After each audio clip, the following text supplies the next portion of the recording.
Today we're going to discuss how I'm improving my triathlon swim and how you can do it too. Hello guys and welcome back to the channel. I'm Josh, a GB age group triathlete and medical student here in London. On this channel we do some vlogs, we do some running reviews and we do some triathlon guides just like this one. But like I said, today we're talking about my off-season swim plan and how I think you can improve your triathlon swimming just like me. As I'm sure most of you will know if you watch my recent videos, I'm deep into my off-season. Now one of my main goals is to improve my swimming. So I thought I'd outline my plan so that we can review it after the off-season is finished, and maybe some of you guys can give me some tips or try some of the things that I'm going to try. The light is fading, I've changed the camera angle, we've got to move quickly now. So I thought I'd start by just kind of summarising the main areas where I think I'm going wrong, and I think lots of you guys might be going wrong too. I don't think I was swimming regularly enough, and when I do swim, I don't think I was swimming enough per session. When I was swimming, I wasn't thinking about my swimming. I'm sure many of us are thinking about breakfast or lunch, whatever meal's coming up next, the social event we're next going to, our next race, what bike we're going to buy. Loads of those kind of different things come into our mind when we're swimming, especially because it can be a little bit repetitive. I was doing basically no drill work, and therefore my stroke was pretty much staying stagnant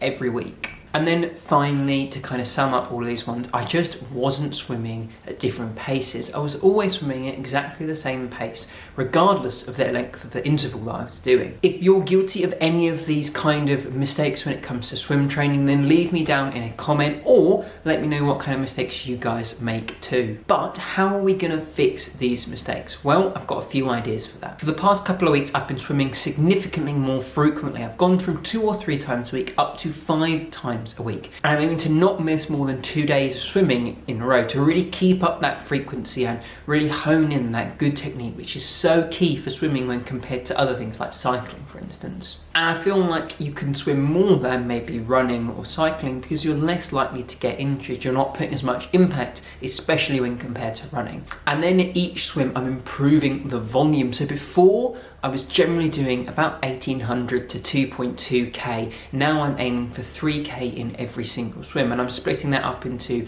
an 800 meter warm up, a 2000 meter main set, and a 200 meter cool down. And I'm just trying to keep all of the meters in that good quality. No slacking halfway through. I'm also trying to stop thinking about my breakfast and really focus on each stroke. Thinking about each stroke and maintaining good form, ensuring that you're pulling all the way through on each stroke, whatever it might be that you need to improve on. If you're thinking about that every single time you take a stroke, you're going to improve significantly more than if you're just thinking about breakfast. And one way of doing this quite easily is stroke counting. So count the number of strokes you do on the way out and the way back, and then try and reduce those or slightly alter it and think about each stroke individually. I'm also going to start doing more drill work, and I'm going to put these into that 800 meter warm-up that I started talking about earlier. I think this is better than doing them in the main set, as you can save your main sets for endurance and speed work while keeping up continuous drill work. I would suggest putting some drill and some kick into at least 2 of your warm-ups every week to keep yourself improving when it comes to your swimming technique. 4 of my favourite drills to do are closed fists. We've got catch up, where you have both of your arms out at the same time without them touching before you begin your next stroke. We've got chicken wings, where you're dragging your thumb all the way up the inside of your body when bringing it up to take another stroke. And then we've also got flicking at the end of your stroke to ensure that you really are pushing all the way through with each stroke. And like I said, you can do a whole set of drills if you want, but I think this might be a little bit overkill for most triathletes. And then finally, I think it's really important to change up your swim sets almost every day.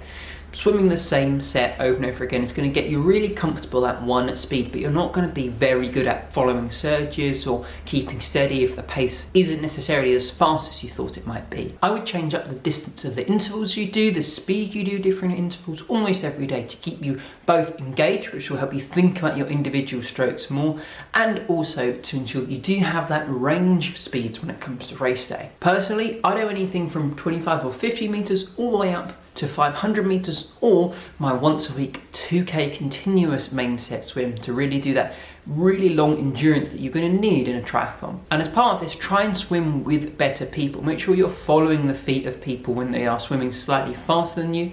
Maintaining that draft distance will allow you to feel more comfortable in the race, and it also makes it slightly easier to swim faster, so you'll be more comfortable when your fitness improves and you're able to swim that speed by yourself. But this rolls very nicely into the final part of today's video. I'm going to give you a few of my favourite swimming sets. All of these swimming sets are around 2,000 metres and they are my favourite ones to do. We've got El Clasico, my classic swim set, which is simple but effective. 20 by 100 metre repeats off normally 140, 130, 135, somewhere around there, wherever you feel comfortable. Start off by giving yourself 10 or 15 seconds rest, and then week on week slightly decrease the amount of time for each interval. Keeping up that intensity but slightly changing up the repetitions, we have my other favourite set, which is 200 metres to 100 metres and then a 50 and a 50. That's 500 metres. Do that 3 or 4 times through. That is an incredibly effective set. By the time you get to the last set, 500,